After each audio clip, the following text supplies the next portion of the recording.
So, how many people here by share of hands are familiar with what our vision is, or can even recite it? Wow, that's better than what I could do. So, if you don't know what it is, our vision for Partners for Student Success is prepared learners, contributing adults, exceptional community. Now let's think about that in reverse for a second here. How do we get exceptional community? By having contributing adults. How do we have contributing adults? By preparing our learners. I always like to think of it as a back and forth motion. So in order for us to get an exceptional community, we need all three of those components. So just want you to think about that vision as we prepare our speech today in our presentation. You'll hear a lot of great examples of what partners and all sorts of folks like you are doing to help make this community exceptional. Also, if you feel someone be inspired and want to be more involved with us, you'll see in front, there's little note cards. Can I grab one? Yeah, thank you. Up in front of your tables here, and you'll see the little check marks where it says early childhood, K-8 success, career post-secondary readiness, partner champion council, and other. Just check as many as you want. Hopefully you'll check them all that you want to be involved with us. And there will be a prize at the end for those folks, and I'll get more on that later. But actually, I'll just tell you now, why not? So whoever the winner is, when you hand these out at the very end, we're going to draw some names, and the winners will get a $50 gift card, basically from Barnes & Noble, to buy books for organization like Big Brothers Big Sisters, Boys and Girls Club, all these other nonprofits out here that could really utilize their books. So, and also there's something special for you as well. So just keep that in mind. Well, now it's time to actually start the presentation. So I want to introduce two of our college presidents here. So it's my honor to welcome two leaders of higher education in our community. First off, we have St. Cloud State University Interim President, Dr. Ashish Vaidya, and St. Cloud Technical and Community College Interim President, Lori Clues. Wow, that's long. So their leadership and examples of partnerships are strengthening opportunities for our students and our community. So please join me in welcoming them.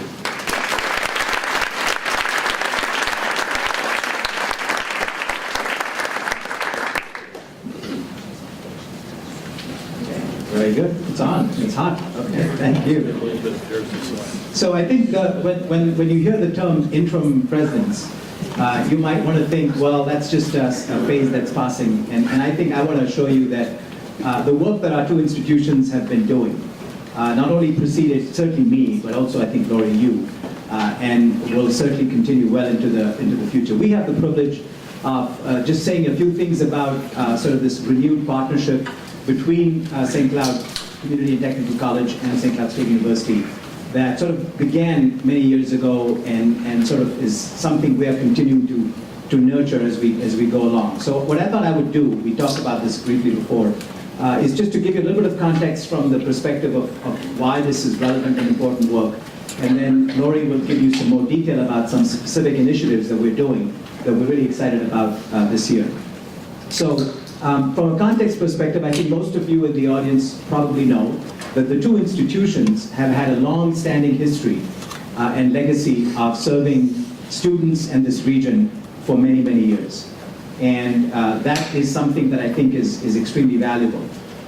We take our role as anchor institutions of higher education in this region very seriously. And that means that we have a strong connection to the region and the place, and that we are committed to using our economic, our intellectual, our assets to the best possible use to serve the students in this region. Collectively, we have a huge impact in this region in terms of not only jobs that are being created, but the workforce needs that we have to fulfill, and of course the vitality, both economic, social, and cultural vitality, that's a key component of our region.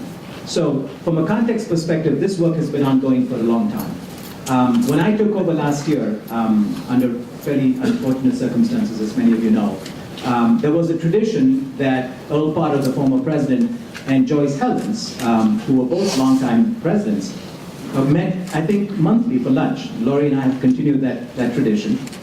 And we, of course, continued that tradition with Joyce ourselves. And we talked about what the purpose of those meetings were. It wasn't just there was some of that, which was all the frustrations that we faced at work, which was good to share with somebody else. But at the same time, it was also talking about the future of our institutions and how we could better partner with each other to do even more things. And this is an important conversation because we have been challenged, public higher education institutions have been challenged to find new and innovative ways to continue to make our case for how we add value to the propositions. The public expects it, our students expect it, the region expects it, our local legislators expect it, and speaking of that, we have in our presence Senator Jerry Rolfe is here. I want to thank him for being here as well, but also on the fact that our legislators have also been great partners with us in saying how do we continue to bring value to the region and serve the needs of our students. So those conversations led to some very specific agenda items between Joyce and myself to say what could we be doing in addition to what we're already doing. And a lot of the things are doing. We have a great connections program, and I'll let Laurie speak about some of those partnerships that are already ongoing, have the kinds of programs and services in place. And so what are some of the things we could be doing? And she'll speak a little bit more to that in just a second. And as a result of that, I said, you know, what if we actually sit down and map out those initiatives, write those down, put it in a partnership agreement, and then hold ourselves accountable and our institutions accountable for delivering results. Because it's great to have these conversations and great to enjoy lunch with each other, and of course that's great. But let's talk about specific things that we could do so that our teams that are already hard at work working with each other can start doing some real work. And she was excited about the prospect. We conferred with our respective team members, and we came back, and last July, at an interesting moment, because Joyce was on her way out and Laurie was just announced as the incoming interim president, we had a signing agreement that St. Cloud Community Technical College hosted, where we actually put into paper, so now we're going to be held accountable for saying we have to deliver on a few things that I think are critical for our success. So that was sort of the context of this work. I'm really excited about the progress we've made, and I will say that we really haven't skipped a beat since Laurie took over as well, because she has brought the same energy and passion that was there prior to that, with a way to make sure that the work doesn't stop. And I think that's the key message as well, that this work is so important, it transcends individuals, and it really is about the institutions. So with that, I'll turn it over to Laurie and have her give a few more specifics. Well, thank you. It's exciting to share some of the collaborative successes that we've had in a really relative short amount of time. And I think that's really a credit to our two teams.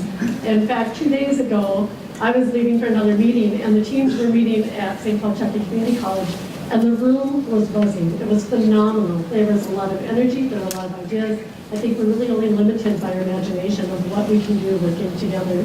And I always appreciate something that she said when we did deciding the document, is that education itself should be hard. The academic should be hard for students. I mean, you need to have some value. You need to learn to put some effort into it. But the process of getting there shouldn't be hard.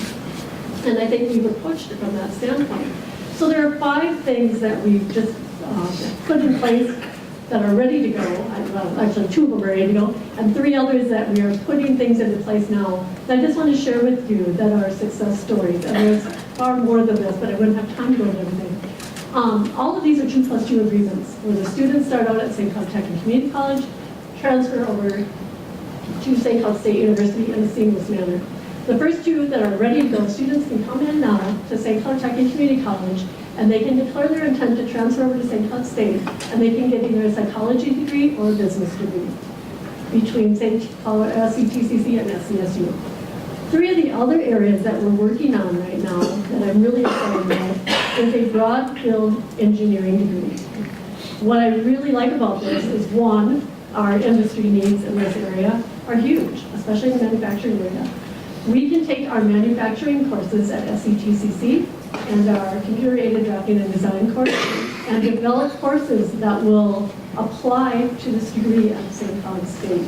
So students can come into SCTCC, finish the 2-year degree, transfer right over to SCSU. That is getting in place, and the courses are being put in place right now. Another area we're looking at is in the healthcare field. And again, another critical area for our community. This opportunity will allow students to come into SCTCC, complete a medical laboratory technician degree, and then transfer over to St. Cloud State and complete a medical laboratory science degree. So that one's in progress, and we'll collaborate with North Hennepin Community College, who also has a similar program. But we know that we have the need in our community. And then finally, one that we're very excited about is we are looking at taking our child and adult care education program, revamping it, And having students come in, they have the option to either stay with the 2-year program or transfer on and go on to get their special education or elementary education degree through St. Cloud State University. So 5 areas where immediately we've done a lot of work between the 2 teams for 2+2. Along with that, we recognize that while we can create very seamless pathways for academics, we also have to remember the admissions process. And we don't want people, we want them to have seamless academic pathways, but we don't want them to get hung up in the admissions process where all of a sudden it's, well, wait a minute, I have to go back and apply to SCSU, and who are my advisors? So we're working behind the scenes to make that a seamless pathway. And students don't have to worry about that. So they can seamlessly transfer over to St. Cloud State University and pursue that 4-year degree if that's what their intent is to do. So we're very excited about the partnerships. We hope that in the future we can share more. I know that we'll have many more things coming up to share in the future. So with that, thank you very much. I would also like to next introduce Bruce Hawkins. Bruce is the current superintendent at Sauk Rapids High School District, and he is a co-founder of Partners for Student Success. So please help me welcome him.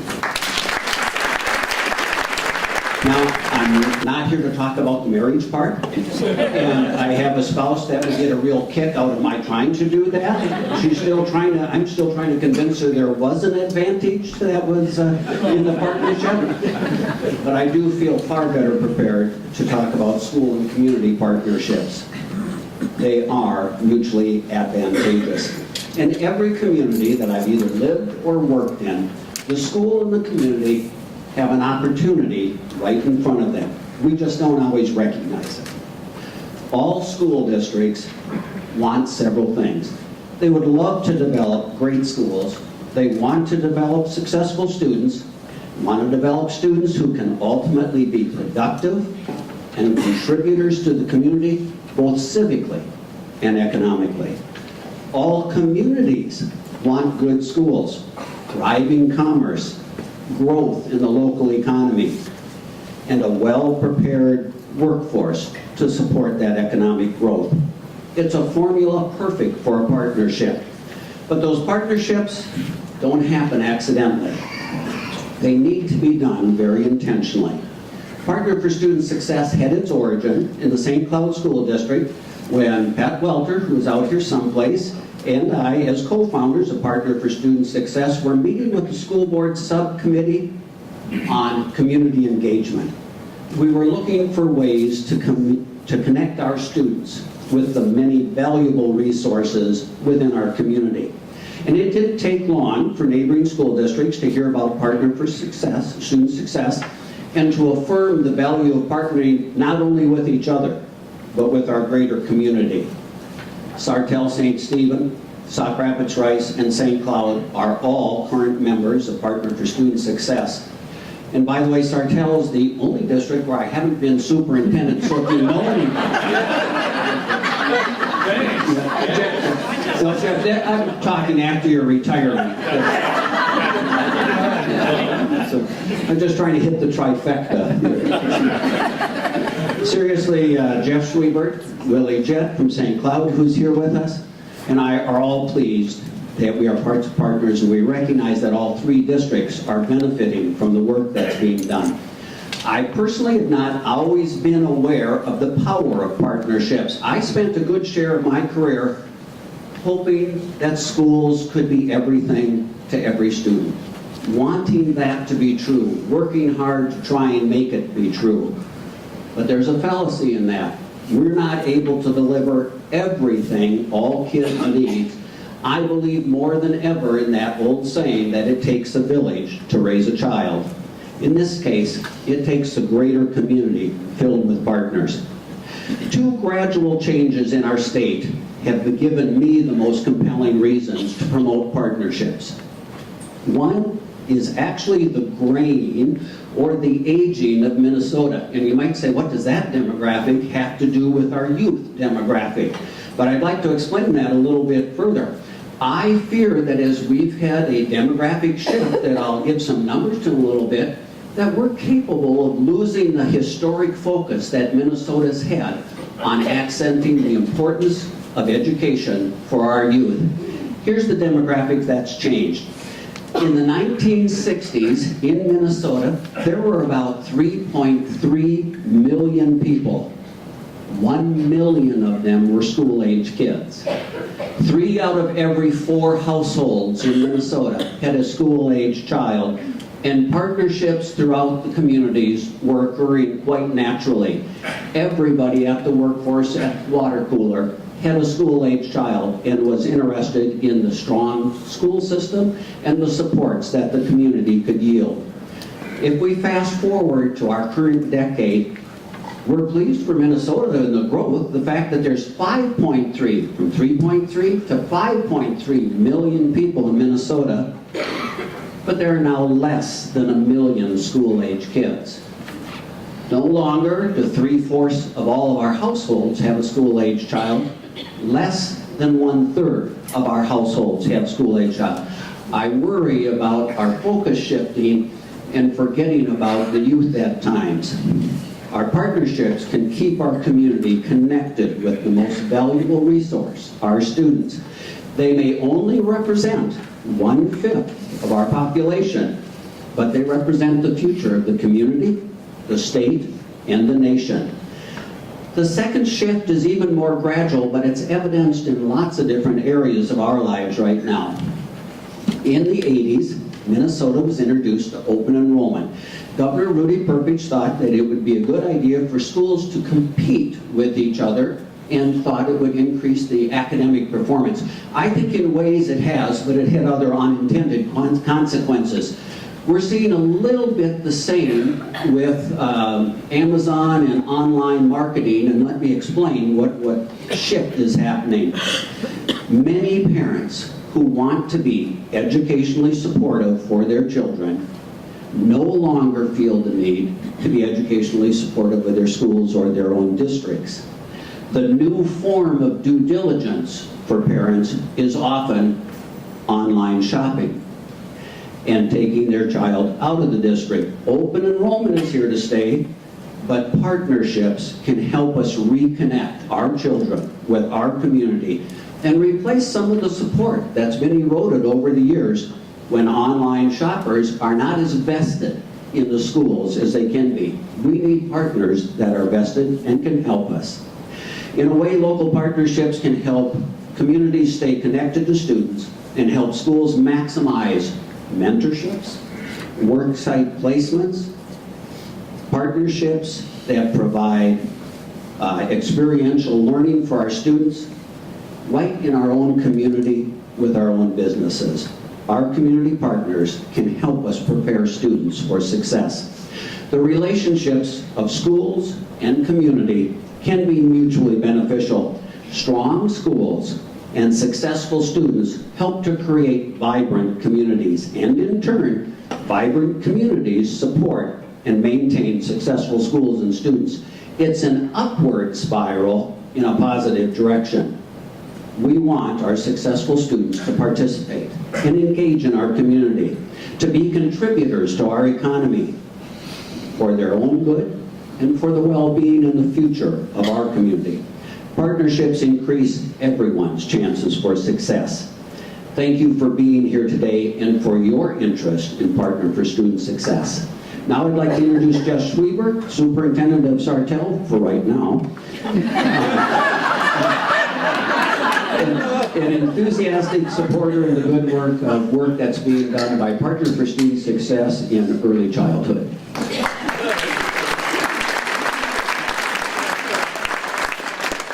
When I arrived here 4 years ago, one of the first opportunities that I had to meet people in our community was through the Partners for Student Success. And one of the things that we started working on at that time, or one of the first question, I think we're now, are we in 3 or 4? What level of questions are we up to now? Or what, Amy, where are we? What questions are we on? Different areas that we're talking about. We started out with early childhood. We're on 3, right? Okay. Sorry. I'll give you some details. But when we talked about partnerships, it seemed to make the most sense right off the bat to talk about early childhood. Because typically when schools were getting kids at age 5, were they ready for what we were presenting to them at that grade? And there are a lot of partners that we need to work with to make sure that was happening. Number one, the state was getting involved in 4-year-old funding, and how far were they going to go down that line. Number two, we had a lot of other folks around us that could help us with that. So the first big question was, what are the numbers? How are our kids doing? And where are our strengths and where are our weaknesses? And we could all sit around the table and we could shoot ideas at one another, but we didn't have any data to really be able to prove any of that. And one of the best things that's happened in my experience here is that we now collect data. We have that data and we can show where we're going. So I can tell you right now that in my school district, my kindergartners do best if they come from a certain type of background in terms of daycare or preschool. And I can tell you exactly what kind works best. I can say how our kids from the 4-year-old program that we have at our school, how are they doing as kindergartners? So that gives us very valuable information to share with our partners for where are the strengths and where are the weaknesses in that preparation. Because we know if a kindergartner is 2 years behind when they're in kindergarten, the challenge that we have to get them on grade level and to make them to let them be successful in their lives is much, much, much more difficult than it was if we had them at the appropriate place in that child's development. But with data, we're able to figure that out. So one of the cool things we did this year, now you're going to talk about it? I'll let Marcia talk about that in a minute. But it's a really great step to try to help our partners know where are their strengths, where are their weaknesses, what can we do in a community to make sure our kids are ready to go when they get that first day of kindergarten. So I'm as excited as can be about the fact that we have data and that we have things moving forward in the right direction. So with saying that, is it Adam or Marcia? Okay. And before I introduce Adam, or give it back to Adam, you can stay here for 1 second. I would like to all welcome you to the city of Sartell. Most folks don't recognize that when you come to this building, you're in Sartell. So welcome to Sartell. Thank you, Jeff, for all your appreciation and for always being a great partner for us and others. So now we're actually really about to dive into what Jeff was talking about, the data. And so all of our areas and our goal areas are focused around data. We don't just fly in blindly and just take, this sounds like a good idea, we're going to do something. It has to be backed up by our data. And so how many people can know about our goal areas just by show of hands? Oh, well, that's good. It's 3, right? So our first goal, which Jeff was referring to here, was our early childhood goal, which is every child is prepared to be a lifelong learner. And that's facilitated by Marcia Schlein. Our newly, recently established K grade goal, which is every student succeeds in school, will be facilitated by Amy Trombley over there. And our career and post-secondary readiness goal, which is every student is ready for career training or post-secondary readiness, will be facilitated by Bill Schrader, and he's over here. He'll be coming up to you. But he's our newest hire. We just hired him probably about a month ago. And unfortunate for him, he's been spending a lot of time with me. He's probably getting sick of me talking about hockey and all this other stuff. So, but I'm glad to have him on board. He's a great, tremendous asset. And then I'm trying to find where Andrea is. Oh, there she is. I just want to mention her. She's not coming up to talk today, but none of this data or any of this work would really be projected without Andrea. She's our data manager. She's the one that collects and analyzes all this data. And so, I definitely want to acknowledge her over there. So thank you. So now, Marcia Schlotman will be coming up to talk about our first goal.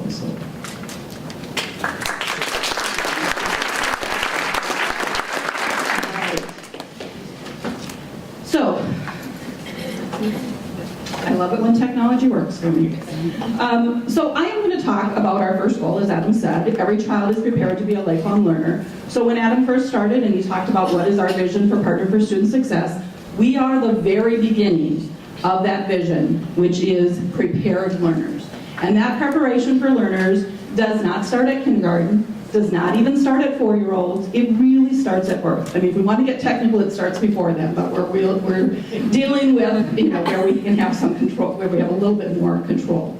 And so we're really thinking about how do we really look at what's available for all of our children in our community and how can we help and support all children to be successful. And as both Jeff and Adam have said, we're really looking at the data. We want to be data driven. We want to make sure that what we are doing and the work that we're putting our energies is based on information that is true to our community. And you can see up there our priorities.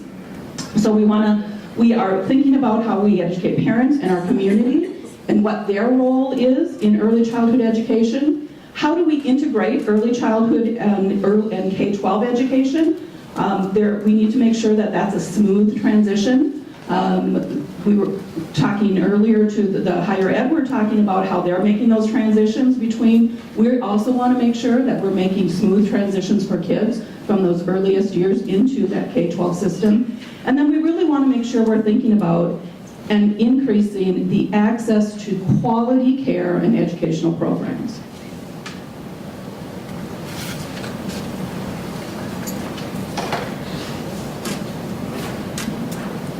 That should not be the next one.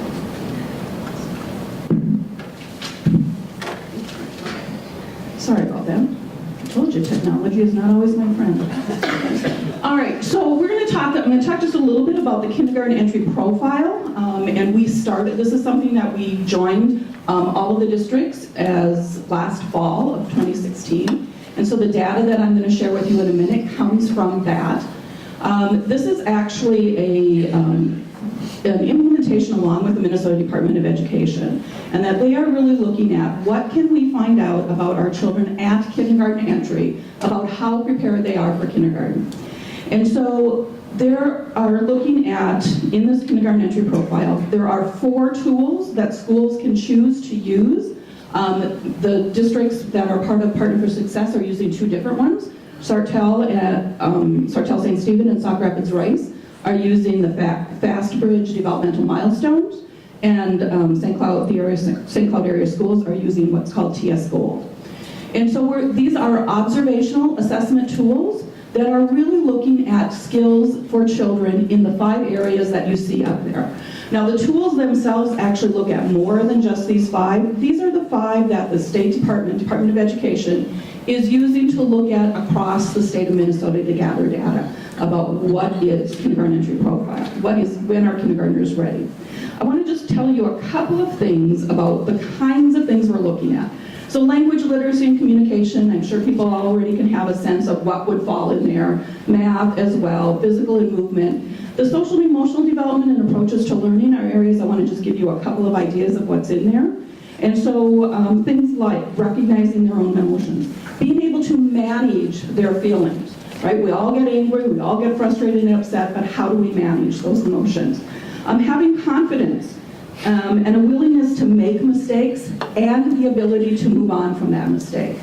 Those are things under the social emotional. And we think about approaches to learning. These are things like are able to solve problems, persist at a task, are able to attend and engage in what's in front of them. So again, you can see how important those skills are for young children to be able to have to be successful in school and in life.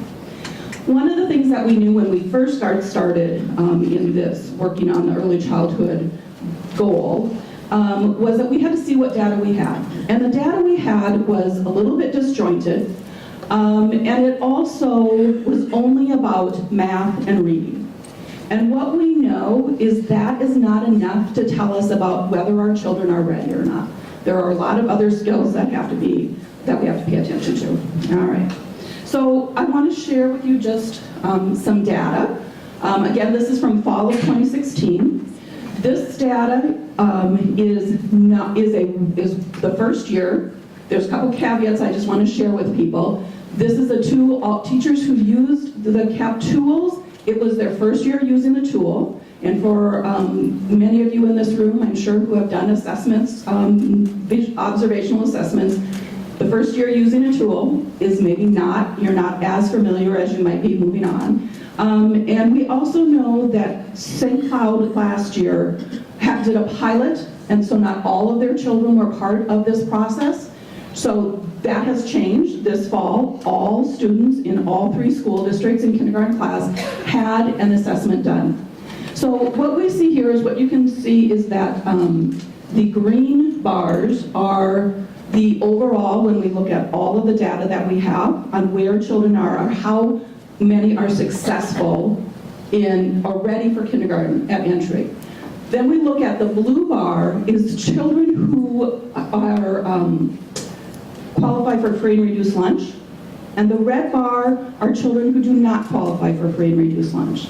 So when we look at those two, the blue and the red, that's our gap. That's where we're looking at, and how do we help children be ready for school.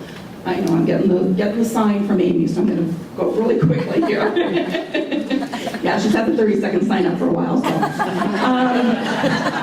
So our next steps. So we want to continue opportunities to educate and engage parents, families, providers, educators in our community. And I'm going to turn the mic over here in just a moment to someone who's going to talk a little bit more about our family engagement work. We also want to increase access to quality childcare through education and training for childcare providers, and continue to collect and analyze local data. And I think, as Jeff was saying, if schools want those children who, when they start kindergarten, to be ready, we have to know where are they before, what kinds of things are they getting, what kinds of things do they need more help and support on, so that they certainly can be ready to do that. All right, so now I'm going to turn the mic over to Sandra Cabal. She is a VISTA AmeriCorps member who is working in partnership with Partner for Student Success and Milestones, and she's going to talk with you a little bit about some of the family engagement work that she's working on.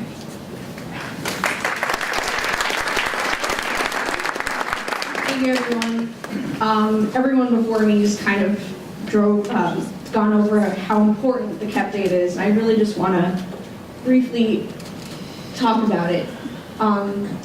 It's important because it really highlights where the children are falling behind, and more importantly, where we need to support them.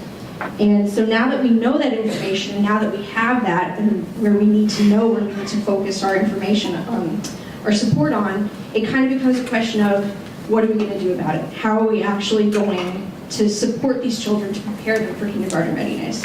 And that is where the Sparks program comes in. It was a program that's designed to utilize the KEP data and to offer support to low-income families to help build their kindergarten readiness in their kids that are aged birth to 5. So really that starting kindergarten readiness right from the get-go, and that really developmental, really crucial stage of development in the child's life.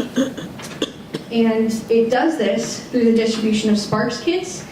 This is essentially, and this is where the family engagement tool kind of jumps in. They are tools, or they are kits that are sort of distributed to families on a monthly basis, and it has sort of two factors in it. It boosts the kindergarten readiness of the child, but it also fosters the family engagement. So in each kit, they get something that's like a learning resource, and they also get corresponding activities that the parents can then use to involve themselves in the child's learning. So not only does the learning resource, which it'll boost the development in a certain area, parents are then involved and incorporated into the child's learning, which is a pretty crucial part. And when I say a learning area, it focuses particularly on all learning areas, but with focus specifically on the social emotional skills, language literacy, and mathematics, because again, going back to the KEP data, that's really where we need to focus on and where we need to invest our efforts in. It's a 3-year project, and we are in the very first year of it, and we're in the very first year of it, and we do have a goal of improving the kindergarten readiness of 100 children. I am quite confident that we are going to surpass that, and specifically because we do hope to partner with 10 agencies in the community, and this is really the most crucial part of the project for me, because you really need to have that community effort. It really does need to be a partnership, because these kits are designed for the families with their family needs at its core. And to do that, you really have to meet them where they are. You have to partner with agencies that are already catering towards that demographic and that target population. And just briefly, here is really what I mean when I say Sparks Kids. So they come in 3 different age groups. You have the infants, you have the toddlers, and the preschoolers. And each kit has a learning resource, and that kind of doesn't really tell you anything. But it is, in this case, it's a photo cube. And you have a corresponding sort of guide for the parents to use that photo cube to boost their child's learning. And it's important because it just jumps to what their child will learn and where they're building their skills. So some of you may be familiar with early childhood indicators of progress. Those are Minnesota's early childhood readiness standards. And, sorry, I'm feeling quite sick. Sorry. You've done a good job. Sorry about that. I will just. Santa has done a phenomenal job of implementing these kits. And she's taken these activities and made them real life for kids and for families, and bringing activities with photo cubes and books and counters, and bringing them to our families where they are at in a very defined and prescriptive way that is really making a difference for our families. And even met with them last night and has really learned a lot about all of the different pieces that have gone along with this.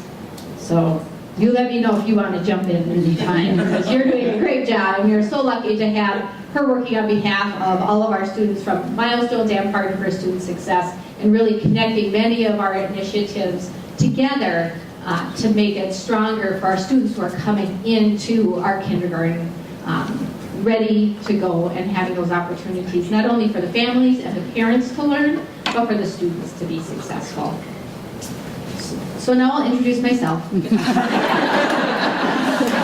My name is Amy Bromley, and as you can see, a lot of great work has been done in the early childhood area. From the data that has been collected, that is really quite effective and groundbreaking in that we're connecting a lot of the dots to really tell us about our community. And I'm really jealous of that data and the work that has been done, because goal 2, every student succeeds in school, has been one that has been on the shelf for a while because of the fact that we only have so much capacity as an organization. You'll learn a lot about the career and post-secondary readiness in just a bit.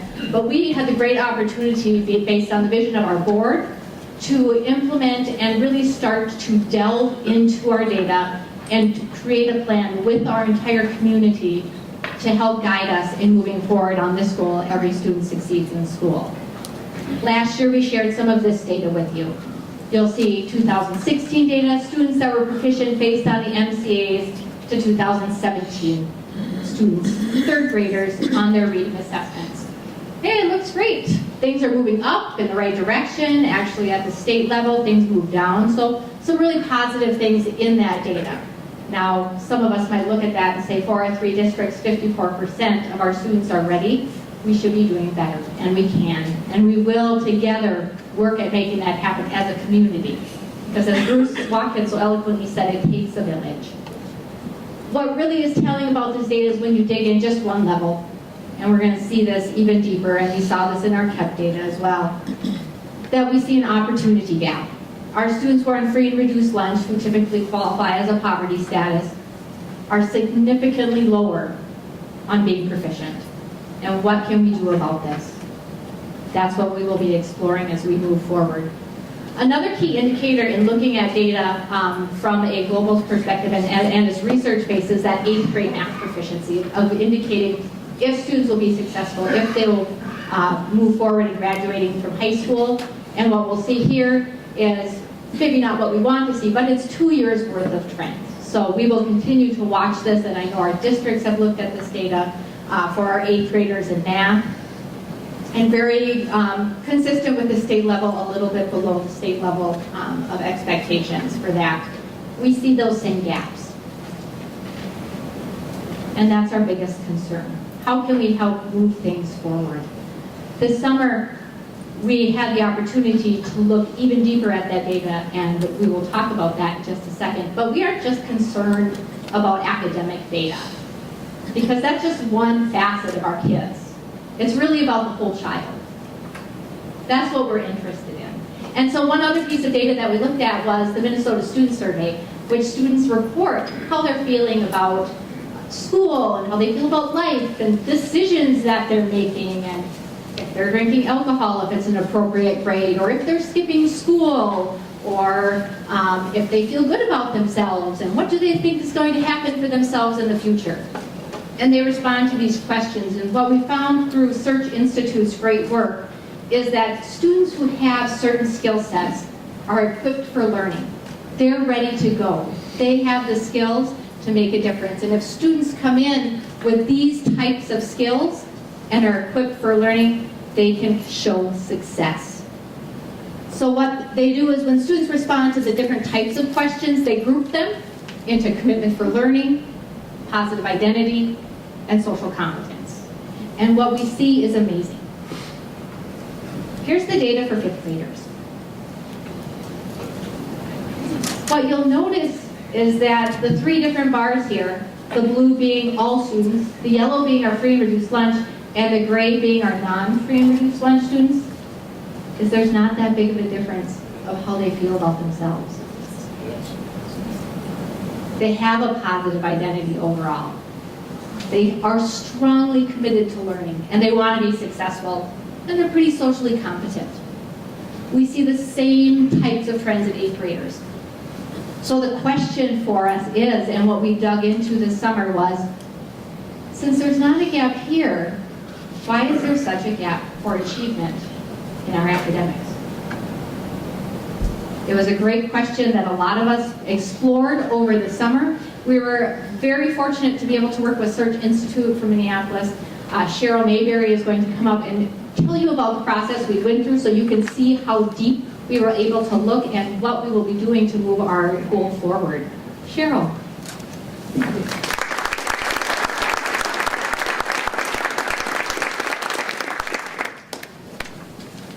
We were very pleased when we were asked by Partners for School Success to participate. Is this close enough? Okay. When we were asked to participate in launching the Goal 2 work, and I'm so happy to hear about the use of data, because that was pretty foundational to the work that we were going to do to help set priorities. There are 3 key elements: wide community involvement, the use of disaggregated data, which is what Amy was talking about, the deep dive into data, and the other piece was looking for root cause. Because we really wanted to go beyond just these numbers and figure out why. So as far as wide community involvement, this summer we had a pretty large team of people, and there were 2 teams, but we consider ourselves one team, work on basically exploring what was going on in the community. We had a steering committee of 19 folks, then we had a network partners committee, which was like the steering committee plus 20 additional folks. And those very committed people came from our school districts, our community organizations, and our institutions, our higher ed institutions that we've heard from today too. And it was really important that we hear from all sorts of folks who are interacting with the students and get their input, and you'll see why as we go on. And we really asked, had an aggressive timeline and put them through their cases. Through the course of the summer,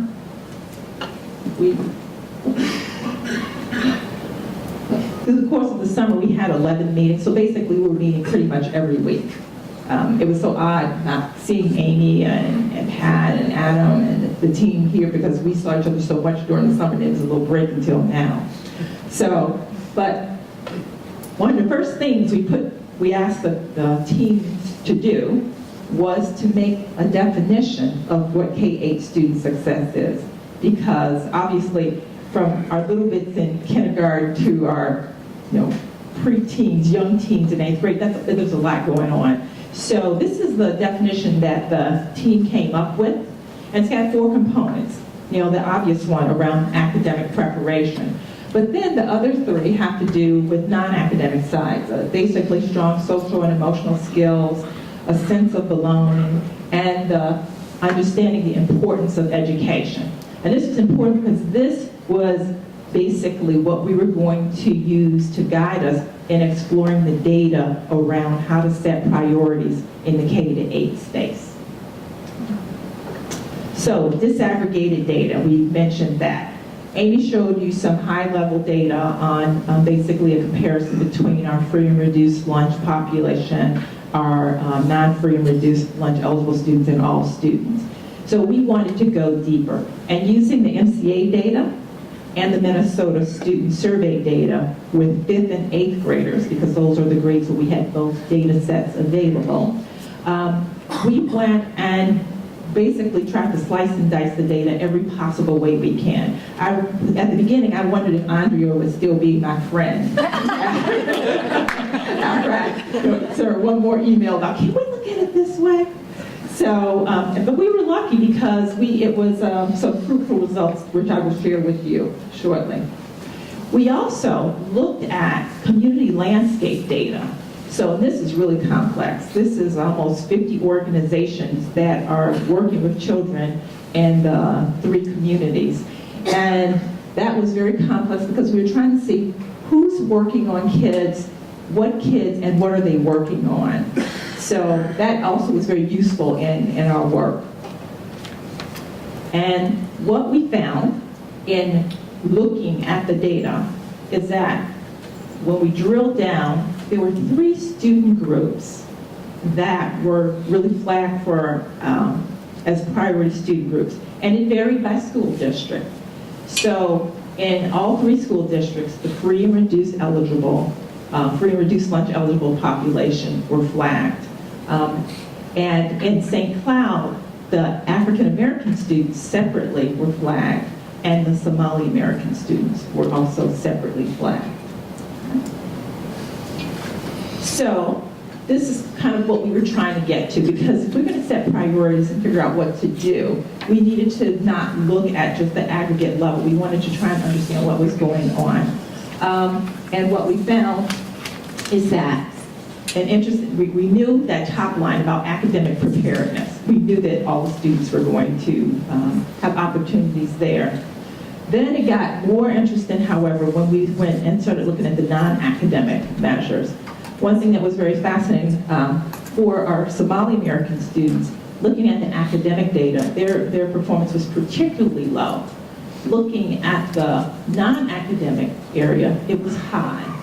So in going back to our definition of the importance of education and the social emotional skills and sense of belonging, those same students were strong in every area. If we look at the importance of education, all the student groups, and I think Amy showed that to you, all the students believed education was important. And then when we look at the sense of belonging and social and emotional, those were opportunity areas with our students, the free and reduced lunch eligible students and the African American students. And I just wanted to also note that among the free and reduced lunch eligible students, we also did notice that there was some variation between the school districts too, so which we talked about. So, kind of with that information, we really had to draw on the knowledge and the experience of that large team that we came up with and try and figure out why, kind of what's going on here. Because, you know, it's one thing to know, oh gosh, those Somali American students have great social and emotional, skills, but the academics is a real challenge.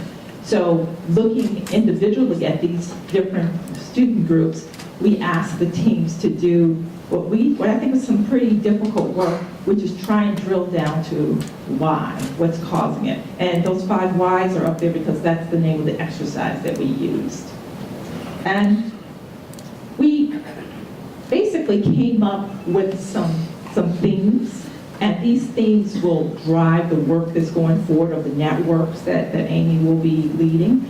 Some of the things that we found were, first of all, getting the voice of the communities, and that's different, those 3 different communities that we were talking about, getting their voice about basically what kind of programming they need and and how should it be presented to them? So what are the access barriers and what type of programming is needed? As a matter of fact, in our discussions, when the team members were having trouble, it was because they felt that maybe they didn't know, and all of their work with the students, maybe they just really didn't know enough about what the students from those groups and their parents actually thought was needed and what might stop them from being able to participate.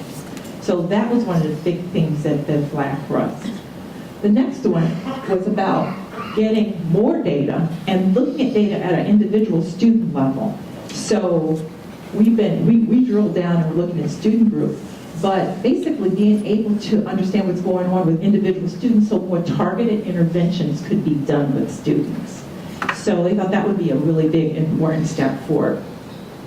Another one was the coordination of the programming that's in the community to support students. There were just examples that lots of folks care about this work and they're doing work, but they're not necessarily talking to one another. Some organizations are working together, but there are also organizations that are doing work, but they're doing it in pockets, which means that resources might be going places and it's not, the benefits not being maximized, because maybe those resources could be spent in places where that greater need is, the need identified from community members. Right? Then there was the content sharing between communities and the schools. So one of the things that was believed is that there are things that the schools know and that the community organizations that work with some of these students know that could be shared.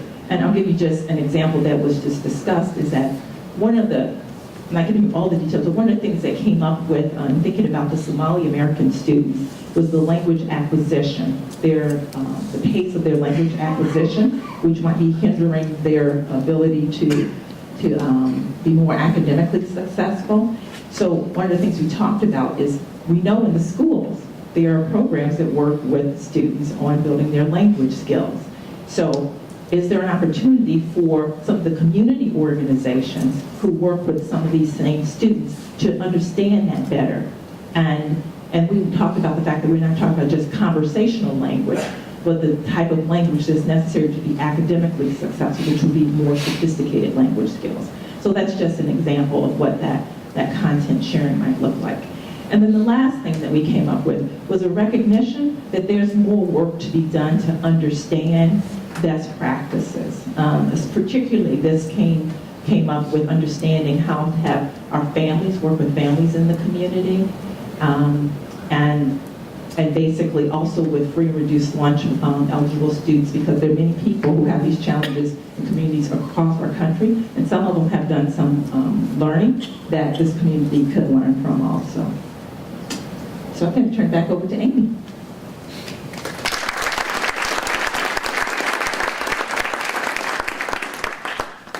So we're excited. We have our work cut out for us, is really what we've decided. And our next steps are really establishing those networks, going out and getting and talking with the voices within our communities that were identified, establishing those networks and partners that want to help us move this work forward and really help us move the needle. And researching and identifying those key supports and opportunities is what we will be moving towards.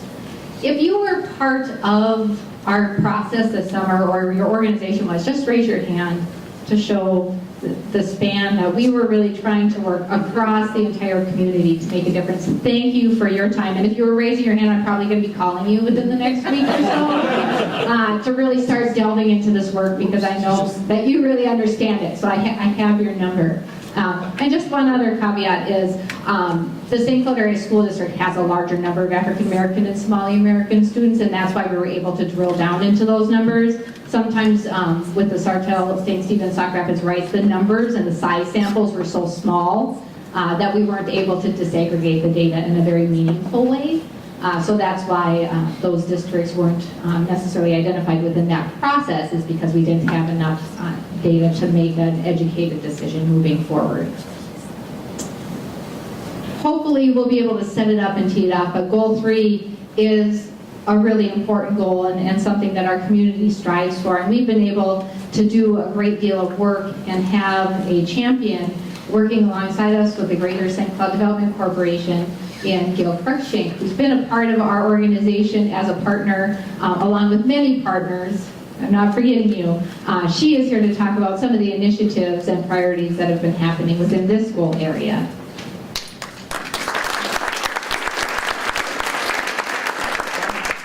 All kinds of great and exciting things happening in the community, and I'm just very proud to be a part of it. So I am excited to be here today to share our work within the third level here, and some of the recipients as well will share their collaborative work that they've been working on.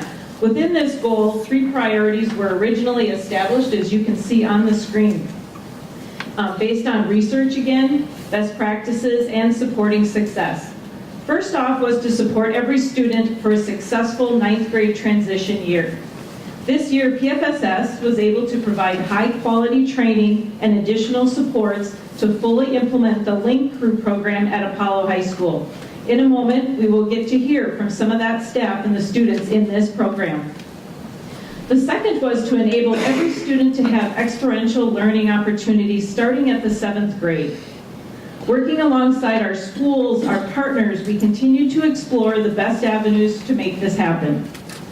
One exciting initiative we are working on right now to launch is the CEO program, also known as Creating Entrepreneurial Opportunities. This program is for students and partners in the Greater St. Cloud area. This program is a year-long course designed to utilize partnerships that provide an overview of business development and processes to our students. Our local business community will partner in our area schools to create project-based experiences for our students. Students will visit businesses, they'll write business plans, they'll start and operate their own businesses. Business concepts will be learned throughout the experiential CEO class, which are very, very critical in the 21st century skills of providing problem solving, teamwork, self-motivation, responsibility, higher order thinking, communication, and inquiry are all at the heart of students' development through the course. Yes, Amy wrote my great script that I'm following.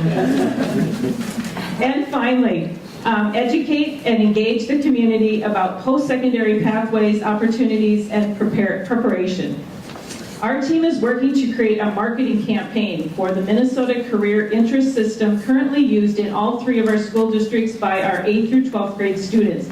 We are also working to provide programs to support through the development of these focused lessons that can be supported in the home or after school programs or in a variety of other ways with the support of a caring adult. As you can see, our networks are busy, and we are excited to be adding Phil Schrader to our team in facilitating this work. And with that, I'm going to turn it over to Phil.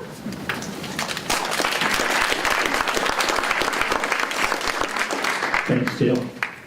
It's great to be back with the partnership. As we bring up the next slides, we're going to take a look at some of the measures that we'll use, that we have used in the past for Goal 3 and what we'll use to measure our work in the future. The first slide shows some ACT data from our, shows some data from our 11th graders who took the ACT test. I believe it's our class of 15. You can see the work they did during 15-16 school year, and then again with the 16-17 school year. You can also see that the data reclines a little bit, and ACT tells us that's something not to be too concerned about because these scores will fluctuate yearly up and down. What we want to look at is some long-term trends, at least maybe 5 years. So as we move forward for the next couple of years, we'll be collecting more and more of this data, and we'll have maybe a better handle on exactly what our 11th graders look like regarding college readiness. Also, not all 11th graders take the ACT test. It's not required. So this really only represents about 60% of our 11th graders across Greater St. Cloud area. Whenever I look at this slide, it brings to mind for me, so what is college ready? We want an 11th grader ready for college. What do they need to do, or what should be working on? ACT recommends this. A college-ready student is one who is proficient in core academic subjects. They demonstrate critical thinking skills. They work productively both independently and in groups. They have effective communication skills, understand post-secondary education, career options, and the costs. Shows ownership of their academic and career future, and very important, possess some hands-on training or education in some technical experience. The next slide shows our high school graduation rates. And this is for the class of 2015, excuse me. It also shows all students and then compared to our free and reduced lunch students. You can see that our students on the free and reduced lunch are aren't scoring quite as high in the graduating as a rate of all students. And again, as we've talked about since actually Marcia started talking about it, that it stems from social and emotional learning, and how that comes into play with high school graduation. Another thing that comes to mind is the question, when we look at our high school graduation rates, they look pretty good. Yet on the previous slide, our 11th graders don't appear to be that ready for college, aren't really looking that ready for college. So why is that? And what can we do about it? So again, ACT recommends that we make sure our students have a more specific course taking pathway. And as mentioned earlier, especially in math and at the 8th and 9th grade, that they get the right sequence, they get adequate credits. The other is that they are here. They have to be at least 90% in attendance. They don't have any disciplinary issues especially while in junior high school. They maintain a GPA of 2.8 to 3.0. They participate in AP or dual enrollment courses. They also have, again, a workplace hands-on experience of some sort. Even something like practicing filling out the FAFSA and applying to colleges actually also increase that college-going behavior. Okay, and I just want to mention, Gail talked about that the Goal 3 E4 group is kind of adopted MCIS as the tool that we'll use across all the school districts to help keep these kids on track and in both their academic planning as well as their career planning. So that's a tool that actually encompasses all of these areas that are of concern for high school or college readiness and high school graduation. The final slide is about, again, how are 11th graders equipped for learning in social and emotional learning. One particular note, if you can recall the numbers of the 8th graders, these numbers as 11th graders have dropped a bit. So that makes it even more important to work on the social emotional learning for high school kids. How important is it? ACT sees that direct correlation between social and emotional learning skills and the work that needs to be done with today's 21st century workforce. So what can we do to improve these scores or work with kids on social and emotional learning? Basically, it's to empower them, to have school and teachers working more closely with students, and of course, the community to work more closely with students. Because positive development is only enhanced by students who work in positive environments, and these cross all racial, or all groups, gender, race, country of origin, or whatever. And so it opens this great big opportunity for caring adults to participate. The data shows too, or it's been proven through the data, that even one after-school experience, to get one kid involved in one after-school experience can help. Likewise, just one afternoon experience outside of school will add to this. So there's great openings for partnerships, and the commitment card, I'm happy to welcome anybody that might want to be involved working in this area. I'm in a transition here, and I just want to tell you what we're looking at out to the future. As Gail indicated, we have a really sound foundation in our 3 focus areas.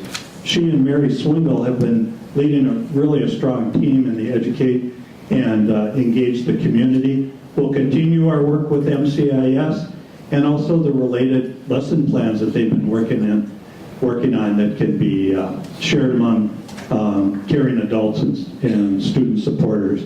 The 9th grade transition team, we're going to hear a little bit about the work being done over Apollo, but again, work more and more on these developmental assets, get more and more mentors involved with our students. And in the last area of experiential learning, the potential for the CEO program is really exciting. And we're going to spend the next year doing the groundwork for that. It's really our job to set the stage for this, to provide the opportunities where our employers and business partners can be involved. They're waiting. It's incumbent upon us to make sure that we prepare opportunities for our business that are going to be both educationally beneficial and also sustainable. So, next, I'm going to hand it over to one of our projects that I mentioned about our transition in the 9th grade. And we've got Nicole Phillips, who's the Link Crew advisor of a project that's going on right now over at Apollo High School. And I will let them talk about this great project. Thank you.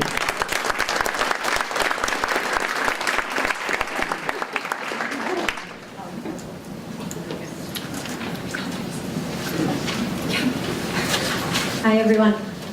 My name is Nicole Phipps, and I am one of the coordinators for our Link Crew program. I am Aaron Broniak. I'm a math teacher at Apollo, and I'm also a coordinator there as well. I'm Laura. I'm a senior. I'm a part of the Link Crew program. Hi, I'm Khalid. I'm a junior this year. I'm part of Link Crew. And I teach English as well. I co-teach language arts and EL. I'm an EL teacher. So it's a new direction we're moving, super cool. So just a brief overview. If you do not know what Link Crew is, I'll just touch base on it. It's a transition program that welcomes freshmen, makes them feel comfortable within our school and the community throughout their first year of high school, so they get that good experience coming in.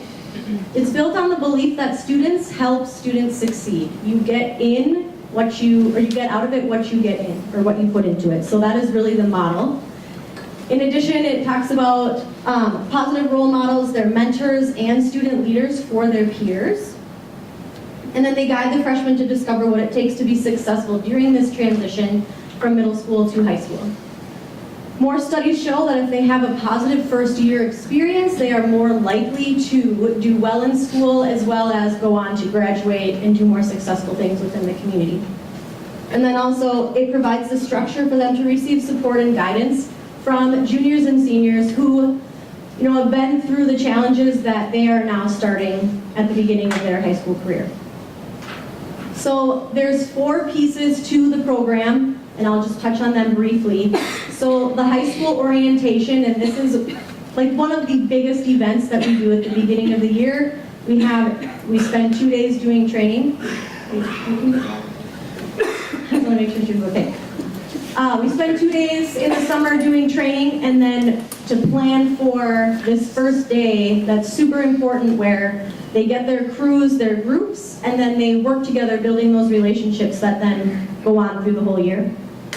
We do academic follow-ups, so the leaders actually lead academic lessons with their freshmen to work on those skills that we started at the beginning of the year and then talk about, which again ties into the social emotional learning that has been touched on, as well as anti-bullying and building relationships and how to be successful.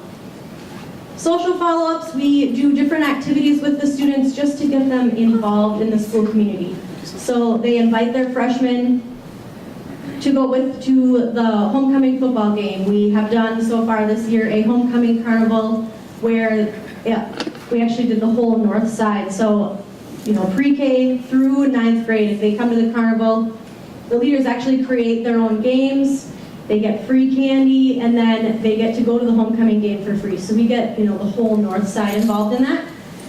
We've also done another event which we call Cocoa and Crayons. So we offer snacks and hot chocolate, and then the leaders get to work with their freshmen to help study, hang out with them if they just want to talk to them, as well as help them on homework or missing assignments and things like that.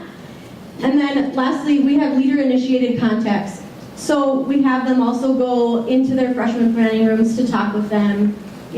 Constantly in the hallways, they will stop and talk to the leaders and say, hey, I have a question about this, or can you help me find this other thing? So it's a constant, working together throughout the entire year. And really, we couldn't do it without the leaders. They're the most important part of our program because, we can, preach all we want about how awesome this is, but if we didn't have the passion we have from the kids, we wouldn't be able to do it at all. And it is so cool to see them come through from being in the place of the freshmen to them taking the initiative to want to be a leader and play that role for them. So I'm going to have them talk about their experience, and then we can touch base if we have time. So. I'm sure a lot of you guys here. I'm fighting a bit of a cold, so if I start coughing, I'm not choking, I'm just coughing. So I'm Laura again, I'm a senior at Apollo High School. First, I just wanted to say thank you to everyone, not only for what you do, but just for sharing your passion that you have for kids. The fact that I'm able to stand right here and extend gratitude to a bunch of adults who care about youth it's so cool. It's inspired me to really think about the kind of adult I want to be and how I'm going to get there, and so I wanted to say thank you for that. So I'm kind of in a unique position. Don't worry about it. I'm trying not to cry, it's okay. I'm in a unique position as a senior because last year our Link Crew wasn't really a new program, but it was still very self-reliant. We didn't have, it was just kind of within Apollo. They did all the work for it and figured out where the money was going to come from and all of that. To this year, Partners for Student Success pitched in and gave us unbelievable amount of support to make our program work. So I wanted to talk about the difference that has made. But before that, I think that regardless of how much funding we have, I think everyone in Link Crew is really there because they want to speak positively. And to just the sea of abundance, misleading, and destructive noise that freshmen and sophomore are faced with when they come to high school for the first time. So with the funding and the support that Partners for Student Success gave us this year, we've been able to take that meaning and effectively convey it to the freshmen. It goes beyond just having cool shirts with their names. See, that's my name. And it was free, I didn't have to pay for it. Like, that's really cool. But it goes beyond that. It has provided us with the ability to bless the kids that we're trying to encourage them, to give them something more than just the thumbs up, like, you got this, if you need any help, I'm here. Like, we're able to provide supplies to play ice-breaking games on their first day of school to get them comfortable in their own skin. The Cocoa and Crayon that Ms. Phipps talked about, we're able to provide hot chocolate and connect the students with teachers to figure out what they could do to be more successful in class and help them with schoolwork if they have it. And also, on a personal level, Link Crew has allowed me to be put in position to build others up. And that's really cool. And I just get to be an instrument that God plays to show how much He loves the people around me. And also, which I wasn't going to say this, but I think I am now that I'm up here. It's allowed me an audience to fail in front of, and that sounds terrifying, but it just means that I get to do life, which happens to include a lot of mistakes with these people around me, and I get to show them that yes, life definitely throws you lemons, and usually they're extra sour, not even close to ripe yet. But if we didn't work through those lemons together, we wouldn't be able to enjoy the lemonade either. And so I wanted to say thank you very much for choosing to do what you guys do, and for investing in partnership and investing in youth. It really does make a difference. So, basically.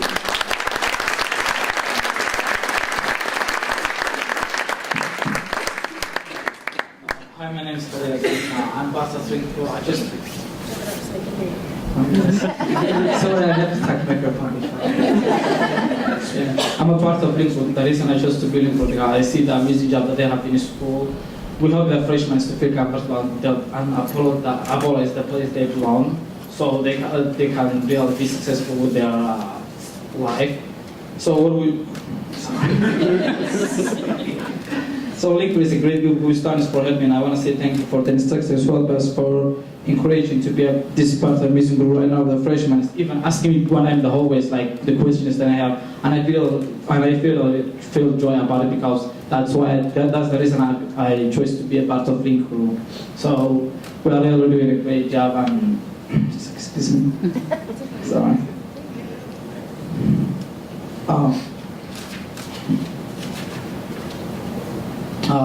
What we do in Link Crew is we help the freshmen to do.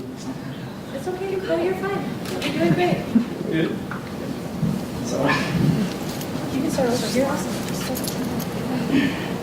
I'm very proud to be a Link Crew artist, serial award in our group. The reason why I chose to be a Link Crew is that I saw the amazing job they were doing Apollo students and all over the District 742. We help the freshmen to feel comfortable as the ball where they belong, and they can feel, or every one of us can feel how the first of high school is, how it is. Every freshman is convinced about the new school, and they need help, so we make them feel comfortable about their school. Link Crew is a group who stands for help, and I want to say thank you to the instructors as well and encouraging us to be a part of this amazing group. Right now, freshmen even ask me questions about them, and I feel really about joy because that's why I chose to be a Link Crew. I'm a junior this year, so I have one more year to be a Link Crew, and I want to be Link Crew next year so I can do this amazing job again, and I hope Link Crew will exist forever because we are doing such a great job for our community. And being leaders was one of the best advice that my father gave me. It's not here, though. He's in Africa. So one of the advice that he gave me when I was coming here 2 years ago was to be a leader everywhere I am and taking. So I'm really feel happy about it. So Link Crew doesn't only help freshmen; they also help us to be a great leaders for our life today and for our life tomorrow, so we can be successful. I want to say thank you to the instructors who stand for our success. We really can't do anything without them. They are the ones who help us, encourage us to do everything that we want to do. I want to say thank you to you guys, and you guys are doing an amazing job because you guys are the ones who encouraging us to do this job. So I want to say thank you for everything, and that's it.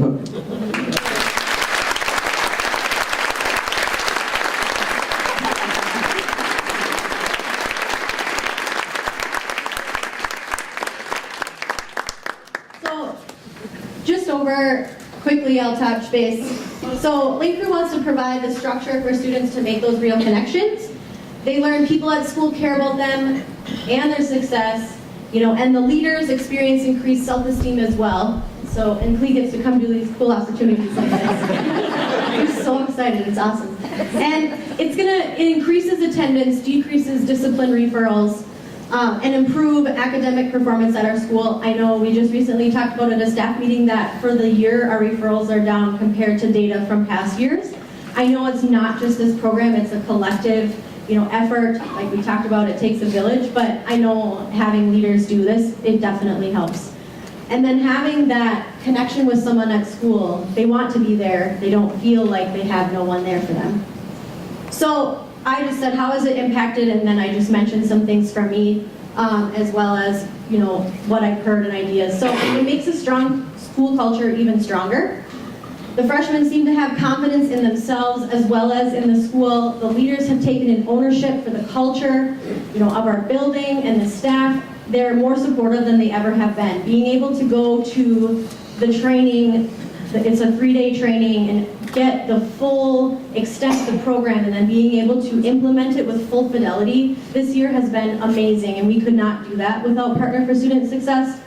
We were not able, we used a lot of our own funds to do the program because we saw the meaning behind it. So having the support from all of you has just been amazing. And then in addition to that, the culture is changing from a hierarchy to a community.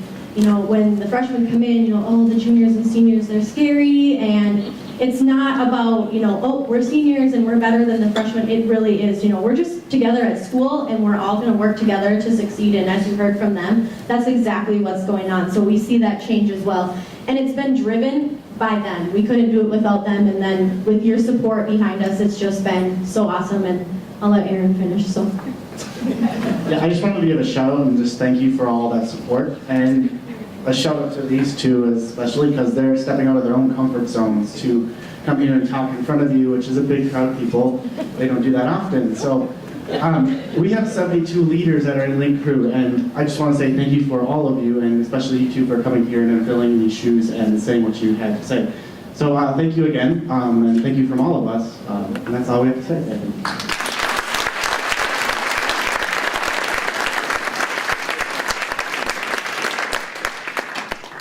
Someone's next, but I'm sorry, I don't know who it is. Also, just quickly, the video that played, if you didn't get to watch it, I'm sure we can share it, but it has more testimonials from students as well as pictures of things that we have done so far, thus far throughout the year. So. Thank you, yes.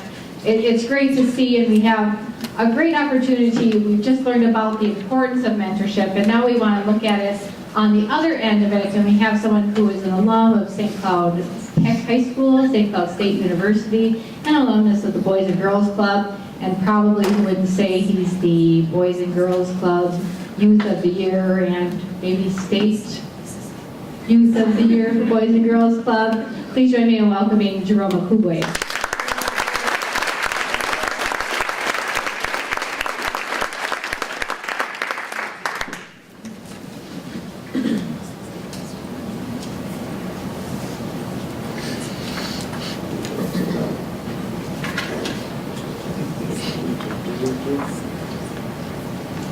Hello, everyone. Hello. My name is Jerome Akubwe, and I want to thank everyone here for allowing me to be able to speak today.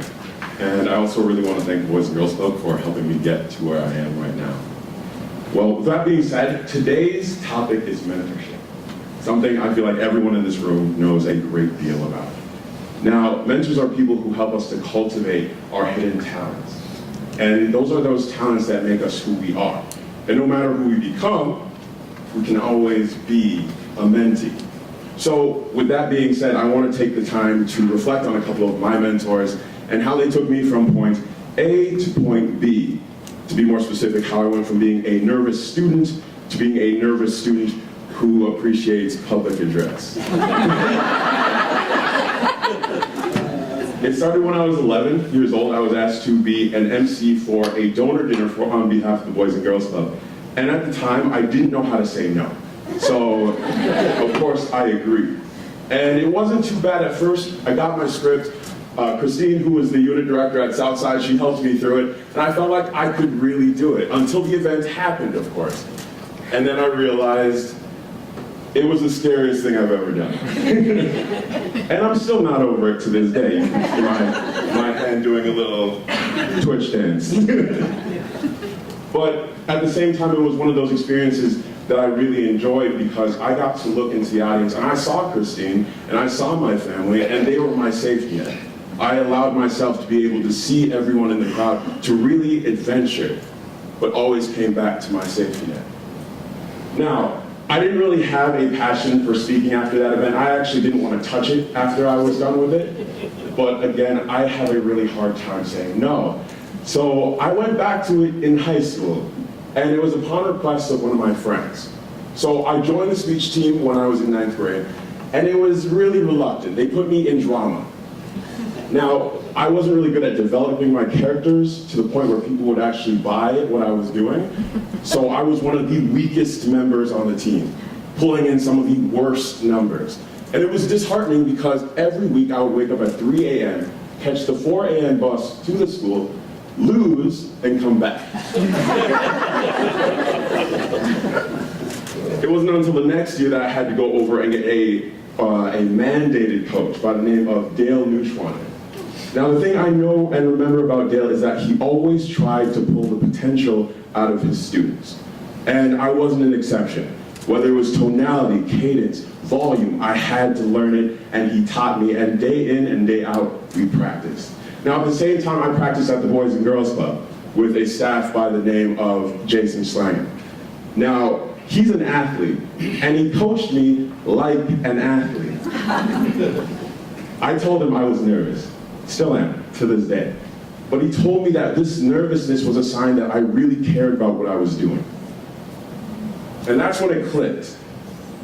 I went back to school and I practiced even more, and on the day of my first speech meet, which was Apple Valley, one of the hardest schools for us to do, I remember going up and looking at the finals roster, and for those of you that don't know, the finals roster is basically all the kids who have performed. They're going to pick the top 5 people to compete one more time for an hour and decide who wins in that tournament, the top 5 people.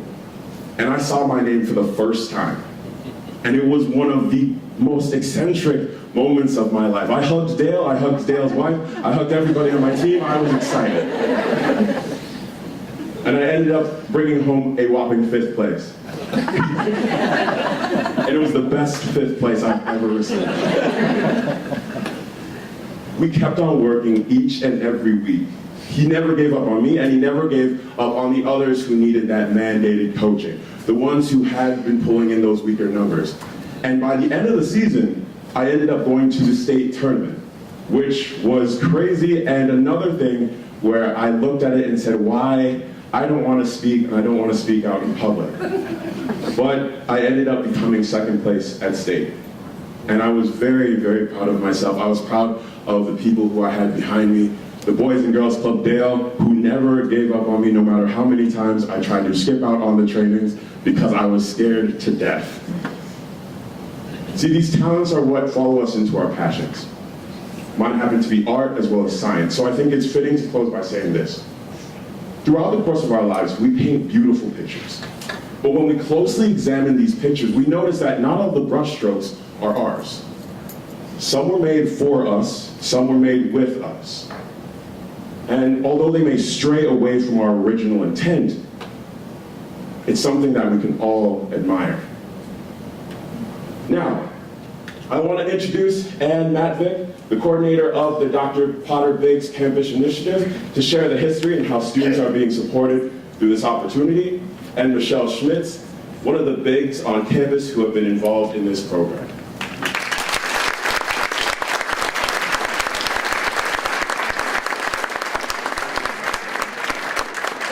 I was excited to see that I was at the end of the agenda, but now, wow, to follow the link through students and Jerome, I'm a little nervous. So I'm excited to be here today to talk to you about our Dr. Potter's Biggs on Campus initiative.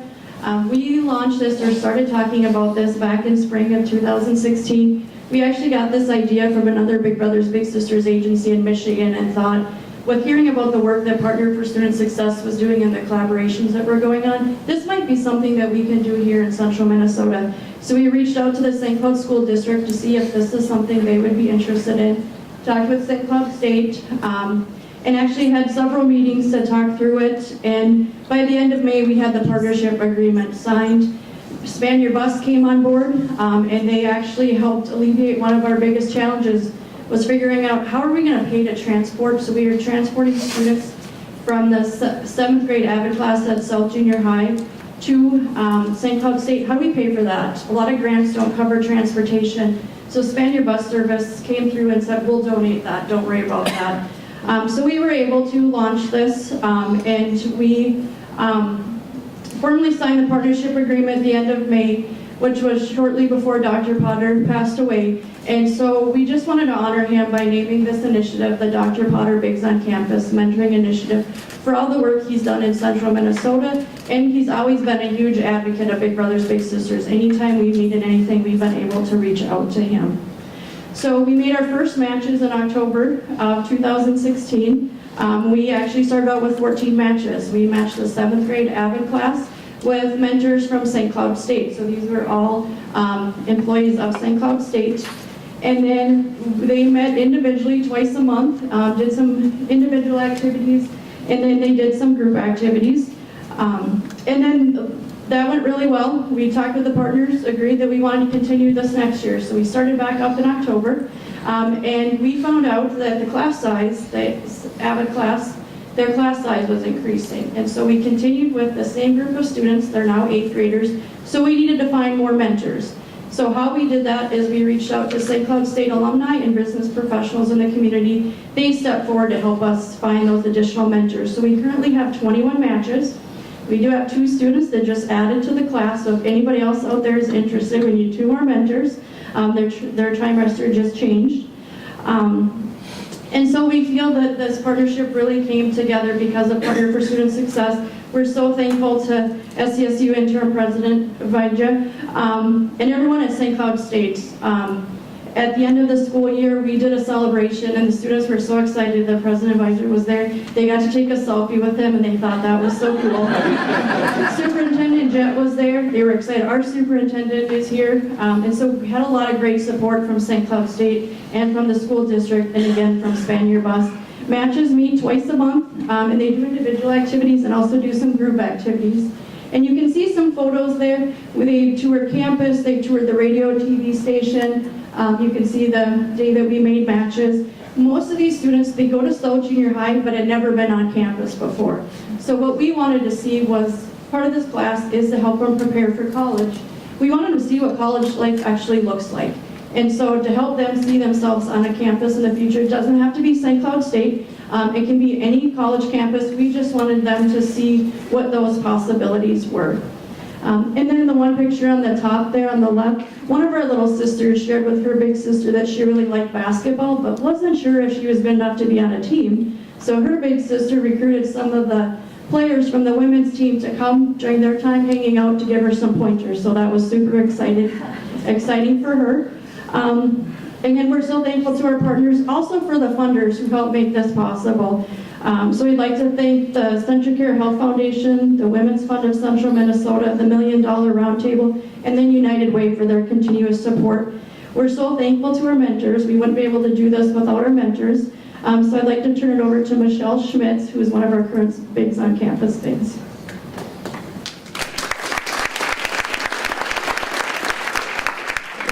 Very much. For those of you who don't know me, I'm Michelle Schmitz. I work at the Career Center. I'm the executive director at St. Cloud State, so I see some of my colleagues here. But this is my second year as a BIG, and when I was asked today, what does it mean to me to be a BIG, I had to think a little bit about it, because as the youngest child of 8, I was never really able to be a big sister. So I became an aunt at 7. And so I felt like, well, I probably have some experience here under my belt to be able to bring to the table. So I really wanted to be able to give back. And my goal is to be an inspirational guide and fulfill the strong definition of truly what it means to be a caring adult that we are trying to do here with Partners for Student Success, Partner for Student Success, excuse me. Last year I was able to be paired with Tanner. He was an energetic young man, kept me on my toes, and really taught me what it was to be, look through the lens of what it means to be a 7th grade boy, because he had a lot of energy.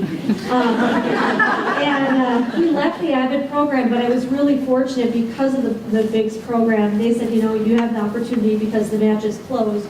You can continue the relationship outside of the campus. So we had the opportunity this summer to check out a couple movies, and so we still remain in touch. This year I've been paired with Maria, and we just bonded right away. She's a beautiful young woman, and even though we've met only a handful of times, her mother reached out to me recently because she has our contact information and just said how valuable it is to have that Maria has me in her life, and I just was so blessed by that.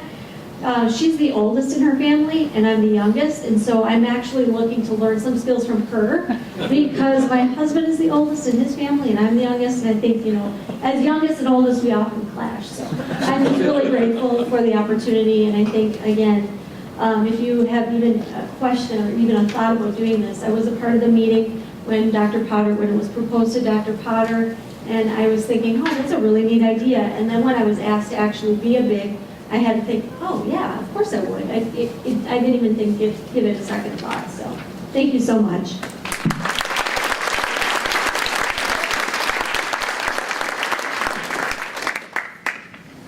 Well, let's give our panelists that spoke another round of applause, especially our young folks.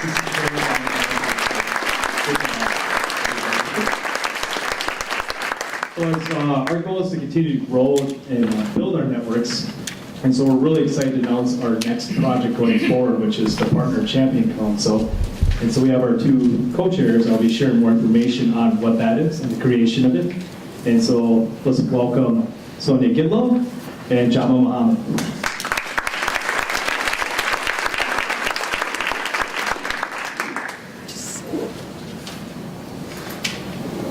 Yeah, there we are. So good afternoon. My name is Sonia Gidlow with the Greater St. Cloud Development Corporation. Just to put that in context for you, our work is in economic development. That's the foundation of our work, which is essentially helping regional businesses grow. We work a lot with the area of businesses, so with regard to the cradle to career spectrum, we hear about what's going on the career side, especially when we're talking to employers, most of whom are having difficulty finding the skilled workers that they need currently. I have served on the board for Partner for Student Success since its inception, so it's just so wonderful to see how it's evolved, and gosh, what momentum is building, and off we go. So that has been rewarding. And I'm excited by my new role as co-chair of the Partner Championship Council, and we'll tell you more about that in a minute, but first I'd like you to meet my new friend, Jama.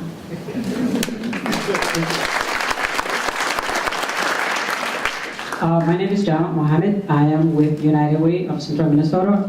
I'm the new Community Resource Navigator in the new Neighborhood Resource Center that was just created by United Way. So I run the Neighborhood Resource Center at Discovery Elementary School. And actually my job there is just to support families and create family stability and give the Discovery families one more reason to stay in that neighborhood.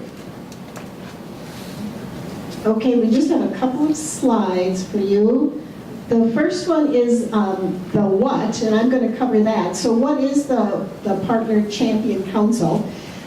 We've got the organization well established, we've got some really important key staff on board, and now we're able to focus on providing a better conduit, if you will, to our partners, our many, many partners out in the community. So we will be holding 4 meetings a year of this council. And it's really a way for you to let us know how we're doing, to give us some feedback on our strategies and our projects and our continual improvement process. So it's a chance for us to hear your voices, as well as for us to continue to keep you informed on what it is that we're doing. Jama's going to tell you about the who now. Oh, excuse me. So the people that we're looking to join us in this Partner Champion Council are the people who are passionate about this work, people that demonstrated strong and have a strong commitment into the area.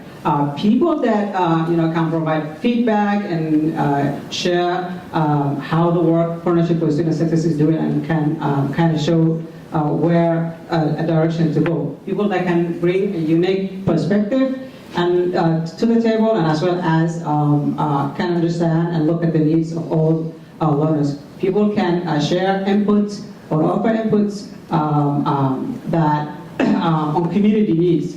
People that can share the information that we discuss and share with their networks, with their organization, and the people that they partner with in their on role. We want people to be supportive, and in a realistic way, and also in an inclusive way. And we are, looking around to work around your schedule. I know you guys are busy, so we're looking for, as she mentioned, a quarterly meeting, 4 meetings per year. So in your tables, you will see a connection card where we are asking you guys, if you're interested in this program, please fill out your information, and don't forget to check the Partner Champion box, and we will be in touch for our next step. Thank you, Jama.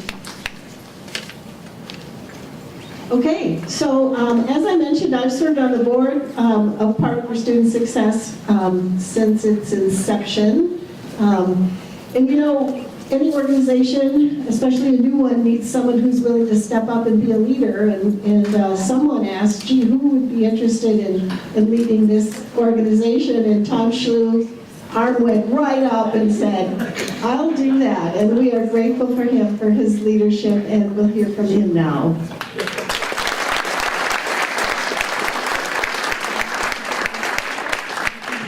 Thank you very much. That story is partly true. A bit of housekeeping first. Thanks for being here. You have an orange brochure like this on your table in front of you, and inside there is an envelope. Guess what that envelope is for? We get some funding, but we don't get enough. So if you're inclined to give us a little more financial boost, please take advantage of this envelope. You can leave it as you go out the door, or you can take it home, put a big check in it, put a stamp on it, and send it back. It's all good. So thank you. A week ago today, my wife Joyce was busy finishing preparations for Thanksgiving dinner. Maybe some of you had that going on at your house too. And then our 3 kids and their spouses and 7 granddaughters showed up, and life got really good. For me, it feels like it's kind of a Thanksgiving Day again, a week later. Thanking one another for what you've done for this organization. I was here last year. It's amazing how it's changed. Just a little bit of history, test your memory. 54 years ago today, August 28th, 1963, a young black preacher gave a historic speech in Washington, D.C. under the Lincoln Memorial. 250,000 people traveled a long way to get there. Who was that guy? Remember? Martin Luther King. And that speech got a name, didn't it? What was that name? I Have a Dream. Have you heard that speech? I listened to it last week. 17 minutes on YouTube. Who was he speaking for? Was he speaking for himself or for others? I have a hunch he was speaking for every African American in this country. That was a powerful speech. Today, may I offer you an I Have a Dream speech. This dream is new for me, at least recent. It took shape as I began to understand what the PFSS organization could mean to our community. My dream, perhaps your dream. Every kid in our community graduates from high school on time and on a path to a successful and satisfying life. This dream grew for me as it helped me see the tremendous opportunity that we have. We've heard all these people talk about what PFS is doing, and as I said, it's kind of remarkable how much progress has been made. But imagine what this community could look like, or will look like, I should say, when we realize this dream. Community leaders in healthcare and youth development and religion and education and public safety and business and benefactors, all together pursuing this common goal, the development of our young people, enabling them to reach their full potential, their dreams. Imagine every one of them with 21st century opportunities, steady income, families, homes, plenty to eat, security. That's every parent's dream, isn't it? For their children. We have an opportunity to transform our community and every person and organization in it, and this will be a magnificent achievement. In her inauguration speech, Mary Hinton quoted an African proverb. If you want to go swiftly, go alone. If you want to go far, go together. Thank you for all that you do to make this dream, our dream, a reality. God bless you.